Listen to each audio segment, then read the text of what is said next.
Hi viewers, ఇంతకుముందు నా వీడియోలలో కేంద్రీయ విద్యాలయ ప్రవేశాల గురించి మరియు ఆ ప్రవేశానికి కావాల్సిన అర్హతల గురించి తెలుసుకున్నాం. మరి ఈరోజు కేంద్రీయ విద్యాలయంలో ఫీ స్ట్రక్చర్ ఎలా ఉందో తెలుసుకుందాం. మరి వివరాల్లోకి వెళ్ళేదానికి ముందుగా అవునా ఛానల్ ని సబ్స్క్రైబ్ చేసుకున్న వాళ్ళు సబ్స్క్రైబ్ చేసుకున్నారా? మీరు నా ఛానల్ ని సబ్స్క్రైబ్ చేసుకుంటే తర్వాత నేను చేయబోయే వీడియో అప్డేట్ నోటిఫికేషన్స్ డైరెక్ట్ గా మీకు వస్తాయి.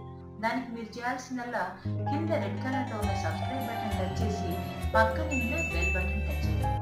మరి వివరాలకు వెళ్దామా?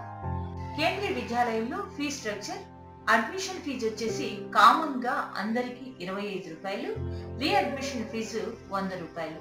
ట్యూషన్ ఫీజు వచ్చేసి 9th 10th క్లాస్ బాయ్స్ కు 200 రూపాయలు, కామర్స్ హ్యూమానిటీస్ చదివేటువంటి 11th 12th క్లాస్ బాయ్స్ కి 300 రూపాయలు, అలాగే 11th 12th సైన్స్ సబ్జెక్ట్ చదివేటువంటి బాయ్స్ కి అయితే 400 రూపాయలు ఉంది.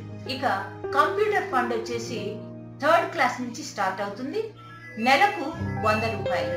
1/4/2013 నుంచి అదే క్వార్టర్లీ ఫీజు అయితే ఫస్ట్ క్లాస్ నుంచి 5th క్లాస్ వరకు ట్యూషన్ ఫీజు ఏమీ లేదు. విద్యాలయ వికాస నిధి ఫీజు వచ్చేసి term fees 1500 rupees, computer science fees వచ్చేసి 300 రూపీస్.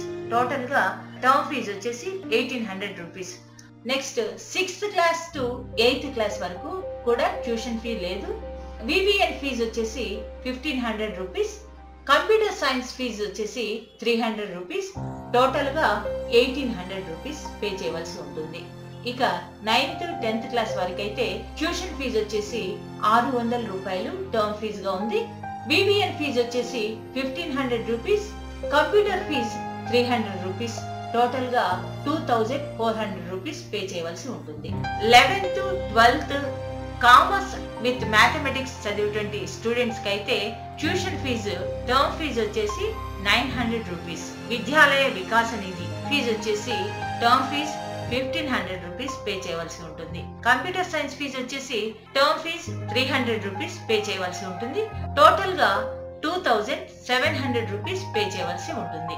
ఇక సైన్స్ వితౌట్ కంప్యూటర్ సైన్స్ చదివేటువంటి 11th 12th స్టూడెంట్స్ కి అయితే ట్యూషన్ ఫీజు వచ్చేసి 1200 రూపీస్, వివిఎన్ ఫీజు వచ్చేసి 1500 rupees, computer science fees 300 rupees. Total గా 3000 రూపీస్ పే చేయవలసి ఉంటుంది. 11th 12th క్లాస్ స్టూడెంట్స్ అయితే కంప్యూటర్స్ విత్ ఐపీ అయితే ట్యూషన్ ఫీజు 900 రూపీస్ పే చేయవలసి ఉంటుంది. వివిఎన్ ఫీజు 1500 రూపీస్ పే చేయవలసి ఉంటుంది. Computer science fees 450 rupees pay చేయవలసి ఉంటుంది. టోటల్ గా 2850 రూపీస్ టర్మ్ ఫీజు గా పే చేయవలసి ఉంటుంది.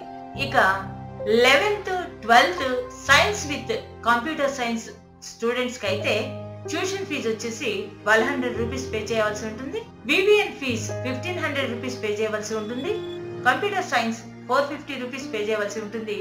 టోటల్ గా 3150 రూపీస్ పే చేయవలసి ఉంటుంది. 1962, 65, 71 మరియు 99లో సంభవించిన హాస్టాలిటీస్ లో పాల్గొని చనిపోయిన లేక డిజేబిలిటీకి లోనైన ఆర్మ్డ్ ఫోర్స్ మరియు పారామిలిటరీ పర్సన్స్ కి చెందినటువంటి పిల్లలకు ట్యూషన్ ఫీజులో ఎగ్జంప్షన్ ఉంది. కంప్యూటర్ ఫీజులో ఎగ్జంప్షన్ లేదు. వివిఎన్ కాంట్రిబ్యూషన్ లో ఎగ్జంప్షన్ ఉంది. బిలో పావర్టీ లైన్ కి చెందినటువంటి పిల్లలైతే బిపిఎల్ కార్డు కలిగి ఉన్నట్లయితే వారికి ట్యూషన్ ఫీలో ఎగ్జంప్షన్ ఉంది. వివిఎన్ కాంట్రిబ్యూషన్ లో ఎగ్జంప్షన్ ఉంది, కానీ కంప్యూటర్ ఫీజులో ఎగ్జంప్షన్ లేదు. ఇది 2 పిల్లల వరకు మాత్రమే వర్తిస్తుంది. డిజేబుల్డ్ స్టూడెంట్స్ కి అయితే ట్యూషన్ ఫీజులో ఎగ్జంప్షన్ ఉంది, వివిఎన్ కాంట్రిబ్యూషన్ లో ఎగ్జంప్షన్ ఉంది, కంప్యూటర్ ఫీజులో ఎగ్జంప్షన్ ఉండదు. అదే సింగిల్ గర్ల్ చైల్డ్ అయిన మాట అయితే 6వ తరగతి నుంచి 12వ తరగతి వరకు చదివే వారైతే tuition fee, computer fund, VVN contribution అన్ని కూడా ఎగ్జామ్ చేయబడతాయి. గవర్నమెంట్ అఫీషియల్ పిల్లలైతే వాళ్లకు ఫీ రియంబర్స్మెంట్ ఉంటుంది కాబట్టి వారు అన్ని రకాల ఫీజులు పే చేయవలసి ఉంటుంది. ప్రాజెక్ట్ సెక్టార్ కింద ఉండేటువంటి కేంద్రీయ విద్యాలయాల్లో అయితే వారు సొంతగా డిఫరెంట్ ఫీజెస్ ను ఇంప్లిమెంట్ చేసే అవకాశం ఉంది. ఇలాంటి మరిన్ని అప్డేట్స్ కోసం please like, share and subscribe అవునా ఛానల్?